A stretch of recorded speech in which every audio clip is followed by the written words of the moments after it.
സുഹൃത്തുക്കളെ, ജൂതരുടെ പൊളിച്ചു കളയപ്പെട്ട ആരാധാലയത്തിന് പകരം അതിലും മനോഹരവും വിസ്താരവുമുള്ള ഒരു പുതിയ ആലയത്തിന്റെ പൂർത്തീകരണം നാം കണ്ടു. അതിൽ ലോർഡിന്റെ 1000 വർഷക്കാല ഭരണത്തിന്റെ പ്രവേശന ഭൂമിയിലേക്ക് യോഗ്യത നേടിയ ലോകത്തിന്റെ നാനാഭാഗത്തു നിന്നുള്ളവർ, യോഗ്യത നേടിയ ജൂതർക്കൊപ്പം അതിൽ ഒത്തൊരുമിച്ച് കൂടി ലോർഡിനെ മഹത്വപ്പെടുത്തുമ്പോൾ അവരെല്ലാം നല്ലവരാണ് എന്ന് പറഞ്ഞുകൊണ്ട് ലോർഡ് ആഹ്ലാദിക്കുന്നതും നാം കണ്ടു. കൂടാതെ ലോർഡിന്റെ സിംഹാസന സ്ഥാപനവും പുസ്തകങ്ങൾ തുറക്കപ്പെടുന്നതും. ദൈവജനത്തിന്റെ വിശുദ്ധിയെക്കുറിച്ച് ഈ ദർശനം എന്താണ് വെളിപ്പെടുത്തുന്നത്? നമുക്ക് നോക്കാം. 90:31. ഇതിന് ശേഷം ആദ്യം എന്നെ ഉയർത്തിയ ആ 3 വെള്ള വസ്ത്രധാരികൾ എന്റെ കൈ പിടിച്ചു.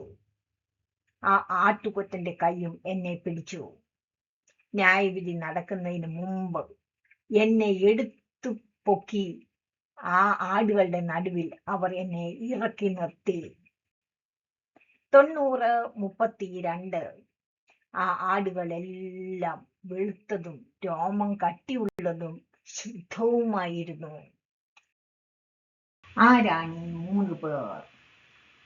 ഇതിലെ ആ 3 പേരും ദർശനത്തിൽ ഈനോക്കിനെ സ്വർഗത്തിലേക്ക് ആദ്യം ഉയർത്തിയ 3 ദൂതന്മാരെയാണ് സൂചിപ്പിക്കുന്നത്. ഇതിൽ അവര് പേരെടുത്ത് പറയുന്നില്ലെങ്കിലും ഈനോക്കിന്റെ പുസ്തകങ്ങളിൽ സ്ഥിരമായി അത്തരം മാർഗനിർദ്ദേശക റോളുകളെ മിഖായേൽ, ഗബ്രിയേൽ, റാഫേൽ എന്നിവരുമായി ബന്ധപ്പെടുത്തുന്നു. ഈനോക്കിന്റെ ദർശനാത്മകമായ ആരോഹണത്തിന് തുടക്കമിട്ട അതേ 3 ദൂതന്മാർ ഇപ്പോൾ അന്തിമ ന്യായവിധിക്ക് മുമ്പ് അദ്ദേഹത്തെ ഒരു സാക്ഷിയായി ആടുകളുടെ ഇടയിൽ പ്രതിഷ്ഠിക്കുവാൻ മടങ്ങിയെത്തിയിരിക്കുകയാണ്. ആരാണിതിലെ ആട്ടുകൊറ്റൻ? നാം മുമ്പ് കണ്ട വലിയ കൊമ്പുള്ള അതേ ആടാണ്. ആട്ടിൻകൂട്ടത്തെ, അതായത് ഇസ്രായേൽ ജനതയെ ഉണർത്തിയ മത്താത്തിയാസ്, കലാപത്തിന്റെ ആദ്യ ആത്മീക പിതാവ്. ഇപ്പോൾ അദ്ദേഹം ന്യായവിധിക്കുള്ള സ്ഥലത്താണ്. അതിനർത്ഥം അദ്ദേഹം ബഹുമാനിക്കപ്പെടുന്നു, നീതിമാന്മാരുടെ കൂട്ടത്തിൽ എണ്ണപ്പെടുന്നു, ന്യായീകരിക്കപ്പെട്ടവരുടെ കൂട്ടത്തിൽ അദ്ദേഹത്തെ ഉൾപ്പെടുത്തിയിരിക്കുന്നു എന്നാണ്. 90:33. ആ 7 വെള്ള നിറക്കാരിൽ ഒരുവൻ ലോർഡിന് മുമ്പാകെ എഴുതിക്കൊണ്ടിരിക്കുകയായിരുന്നു. അവനോട് അദ്ദേഹം പറഞ്ഞു, ഞാൻ ആടുകളെ ഏൽപ്പിച്ച ആ 70 ആട്ടിടയന്മാർ അവരുടെ സ്വന്തം അധികാരത്തിൽ ഞാൻ കൽപ്പിച്ചതിനേക്കാൾ കൂടുതൽ പേരെ കൊന്നുകളഞ്ഞവർ, അവരെ കൊണ്ടുപോകൂ. 90:34. അവരെല്ലാം ബന്ധിക്കപ്പെട്ട് ലോർഡിന് മുൻപാകെ നിൽക്കുന്നത് ഞാൻ കണ്ടു. ഇസ്രായേൽ പ്രവാസത്തിലായിരിക്കുമ്പോൾ അവരെ നിരീക്ഷിക്കുവാനായി ലോർഡ് നിയമിച്ച 70 മേൽവിചാരകർ അവരുടെ അധികാരം ദുർവിനിയോഗം ചെയ്തതിനാൽ അവരുടെ മേൽ നടക്കുന്ന ഔപചാരിക ന്യായവിധിയാണ് ഈ 2 വാക്യങ്ങളിൽ കാണുന്നത്. ഇതിൽ ലോർഡിന്റെ മുന്നിൽ എഴുതിക്കൊണ്ട് നിൽക്കുന്നവൻ സ്വർഗീയ രേഖകൾ തത്സമയം എഴുതിയുണ്ടാക്കി ന്യായവിധിക്കായി സൂക്ഷിച്ചു വെക്കുന്ന സ്വർഗീയ എഴുത്തുകാരനാണ്. അവൻ പ്രധാന ദൂതന്മാരിൽ ഒരുവനാണ്. ലോർഡിന്റെ ന്യായവിധി തുടങ്ങുകയാണ്. സ്വർഗീയ ന്യായസഭയിൽ നിന്നാണ് ആദ്യ വിധി പ്രഖ്യാപിക്കുന്നത്. ഇത് വെളിപ്പാട് 20 നന്നായി യോജിക്കുന്നു. നമുക്കതിലേക്ക് കടക്കാം. 90:35. ലോർഡ് 7 ആദ്യത്തെ വെള്ള നിറക്കാരെ വിളിച്ചു. കുതിരകളെ പോലെ സ്വകാര്യ ഭാഗങ്ങൾ ഉണ്ടായിരുന്ന ആ നക്ഷത്രങ്ങൾക്ക് മുൻപായി പോയ ആദ്യ നക്ഷത്രത്തെ തന്റെ മുന്നിൽ ഹാജരാക്കുവാൻ അദ്ദേഹം അവരോട് കൽപ്പിച്ചു. അവർ അവനെ ലോർഡിന്റെ മുന്നിൽ കൊണ്ടുവന്നു. ആരാണ് ഈ 7 വെള്ള നിറക്കാർ? 7 വെള്ള നിറക്കാർ എന്നത് 1 ഈനോക്കിൽ പറയുന്ന 7 പ്രധാന ദൂതന്മാരെയാണ് സൂചിപ്പിക്കുന്നത്. Michael, Gabriel, Raphael, Uriel, Raguel, Saraqael, Remiel. ഭൂമിയിലെ സ്ത്രീകളിൽ ആകൃഷ്ടരായി ഇറങ്ങി വന്ന വാച്ചേഴ്സിനെ ബന്ധിച്ചത് ഇവരാണ്. അവരുടെ അന്തിമ വിധിക്കായി അവരെ ലോർഡിന്റെ മുമ്പിൽ എത്തിക്കുവാൻ ഇവർ വീണ്ടും വരുന്നു. കുതിര സമാനമായ സ്വകാര്യ ഭാഗങ്ങളുള്ള നക്ഷത്രങ്ങൾ. ആരാണിവർ? വീടുമോയ മാലാഖമാർ, അതായത് വാച്ചർമാർ. ആരാണ് ഈ ആദ്യ നക്ഷത്രം? അത് വാച്ചേഴ്സിന്റെ നേതാവായ സംജാസയാണ്. അവൻ തന്നെയാണ് ആ 200 മാലാഖമാരുടെ നേതാവ്. ഇനി നമുക്ക് അടുത്ത വാക്യത്തിലേക്ക് കടക്കാം. 90, 36. ആദ്യ നക്ഷത്രങ്ങളുടെ മേലാണ് ന്യായവിധി നടന്നത്. അവരെ വിധിക്കുകയും കുറ്റക്കാരായി കണ്ടെത്തുകയും ചെയ്തു. ശാശ്വത ശിക്ഷയുടെ സ്ഥലത്തേക്ക് കൊണ്ടുപോയ അവരെ തീ കത്തുന്നതും തീ തൂടുകൾ നിറഞ്ഞതുമായ ആഴമേറിയ അഗ്നിക്കുഴിയിലേക്ക് എറിഞ്ഞു. 70 ഇടയന്മാർ. ആരാണിവർ? രാഷ്ട്രങ്ങളുടെ മേൽ ദൈവം നിയമിച്ച 70 ദൂത ഭരണാധികാരികൾ. ഓരോ ഇടയനും ചരിത്രത്തിൽ ഇസ്രായേലുകാരെ അടിച്ചമർത്തിയ ഒരു ചരിത്ര സാമ്രാജ്യത്തെയോ ഭരണശക്തിയെയോ സൂചിപ്പിക്കുന്നു. വിദേശ ആധിപത്യ കാലഘട്ടങ്ങളിൽ ഇസ്രായേലിനെ നിയന്ത്രിക്കുവാൻ ദൈവം ഈ ദൂത മേൽനോട്ടക്കാരെ നിയമിച്ചു. ഉത്തരവാദിത്തം ഏൽപ്പിക്കപ്പെട്ടെങ്കിലും അഴിമതിക്കാരായി മാറിയ ദൂതന്മാരാണിവർ. അവർ മനുഷ്യ രാജാക്കന്മാരല്ല, മറിച്ച് അവരുടെ പ്രവർത്തനങ്ങൾ മനുഷ്യരുടെ സാമ്രാജ്യങ്ങളിലൂടെയാണ് പ്രകടമാക്കുന്നത്. ഇസ്രായേലിന്റെ ചരിത്രവുമായി ബന്ധപ്പെട്ടിരിക്കുന്ന സാമ്രാജ്യങ്ങൾ ഏതൊക്കെയാണ് നമുക്ക് നോക്കാം. Assyria, Babylon, Persia, Greece, Rome. ആദ്യത്തെ 12 ഇടയന്മാർ അസീറിയൻ ബാബിലോണിയൻ കാലഘട്ടങ്ങളെയും അടുത്ത 23 ഇടയന്മാർ പേർഷ്യൻ ഭരണവുമായി, അതായത് സൈറസ്, ദാരിയസ്, സെർക്സസ്, അർത്തസറക്സസ് ഇവരുമായി യോജിക്കുന്നു. മഹാനായ അലക്സാണ്ടറിന് ശേഷമുള്ള ആദ്യകാല ഗ്രീക്ക് കാലഘട്ടങ്ങളാണിത്. അവസാന 35 ഇടയന്മാർ പിൽക്കാല ഗ്രീക്ക് കാലഘട്ടങ്ങളെയാണ് സൂചിപ്പിക്കുന്നത്. സെലൂസിഡ്, ടോളമികൾ ആദ്യകാല റോമൻ കാലഘട്ടങ്ങൾ. 90, 37. ആ 70 ഇടയന്മാരെയും വിധിച്ചവരും കുറ്റക്കാരാണെന്ന് കണ്ടെത്തി.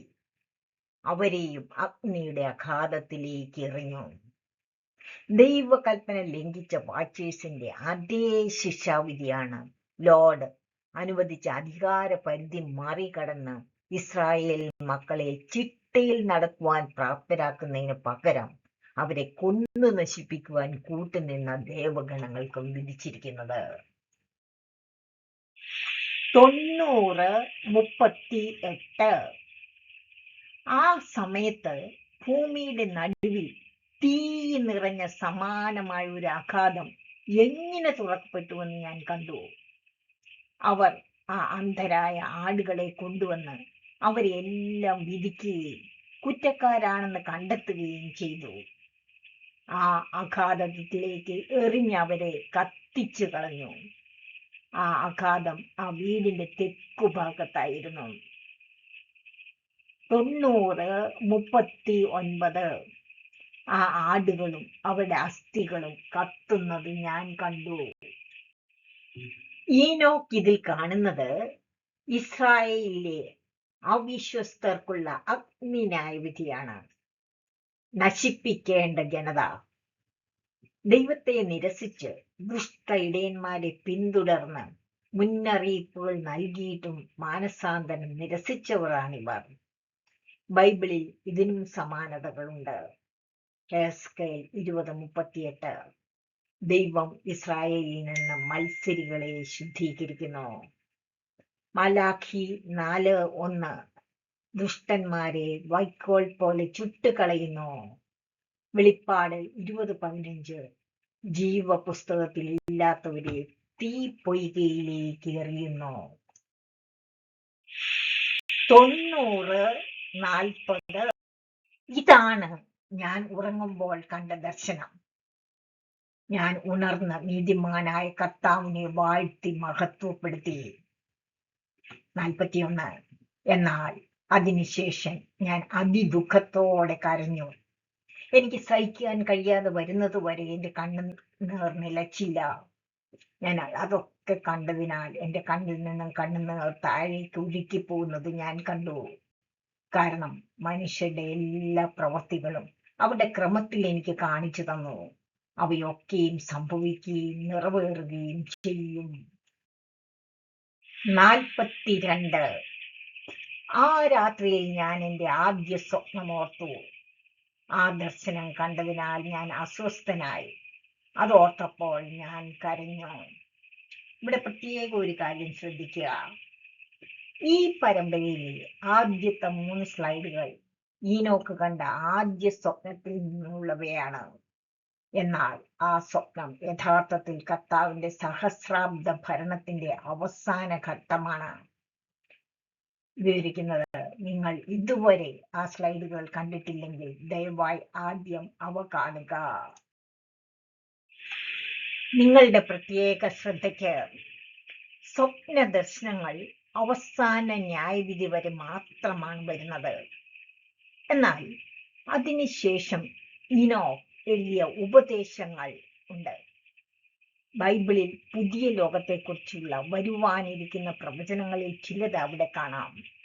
ബൈബിൾ പ്രകാരം വരുവാനിരിക്കുന്ന പ്രവചനങ്ങൾ താഴെ പറയുന്നവയെ ഉൾപ്പെടുന്നു.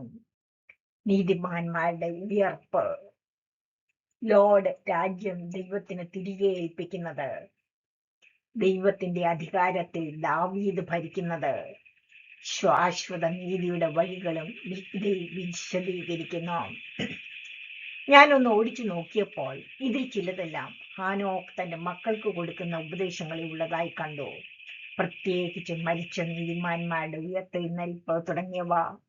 എന്നാൽ ഇത് പലയിടത്തായി ചിതറിക്കിടക്കുന്നതിനാൽ ഇപ്പോൾ മുഴുവൻ പട്ടിക പറയുവാൻ കഴിയില്ല. അടുത്ത ഭാഗത്തിൽ അതാണ് ആരംഭിക്കുന്നത്. 1 പത്രോസ് 4:17 പൗലോസ് ഇസ്രായേൽ മക്കളോട് ചോദിക്കുന്ന ഒരു ചോദ്യമുണ്ട്. ന്യായവിധി ദൈവഗൃഹത്തിൽ ആരംഭിക്കുവാൻ സമയമായല്ലോ. അത് നമ്മിൽ തുടങ്ങിയാൽ ദൈവത്തിന്റെ സുവിശേഷം അനുസരിക്കാത്തവരുടെ അവസാനം എന്താകും? നാം അവസാനത്തിലേക്ക് അതിവേഗം നീങ്ങിക്കൊണ്ടിരിക്കുകയാണ്. എന്റെ പ്രിയപ്പെട്ടവരെ, ഞാൻ നിങ്ങളോട് അപേക്ഷിക്കുകയാണ്, ഈ ചോദ്യം സ്വയം ഒന്ന് ചോദിക്കുവാൻ സമയം കണ്ടെത്തുക. എന്റെ വീഡിയോകൾ നിങ്ങളുടെ ബൈബിൾ പഠനത്തിന് സഹായകരമെങ്കിൽ സബ്സ്ക്രൈബ് ചെയ്ത് ഷെയർ ചെയ്ത് മറ്റുള്ളവർക്ക് കൂടി സഹായകരമാക്കൂ. സത്യം ലോകത്തെ അറിയിക്കുവാൻ നമ്മെ ഭരമേൽപ്പിച്ചിരിക്കുന്ന ഈ ദൗത്യത്തിൽ നിങ്ങളും പങ്കാളികളാകൂ. നോട്ടിഫിക്കേഷനിൽ ഓൾ അമർത്തിയാലേ എന്റെ അടുത്ത വീഡിയോകൾ നിങ്ങളിൽ ഉടനെ എത്തുകയുള്ളൂ. സത്യാന്വേഷണികളെ, നിങ്ങളെ ദൈവം അനുഗ്രഹിക്കട്ടെ. നന്ദി.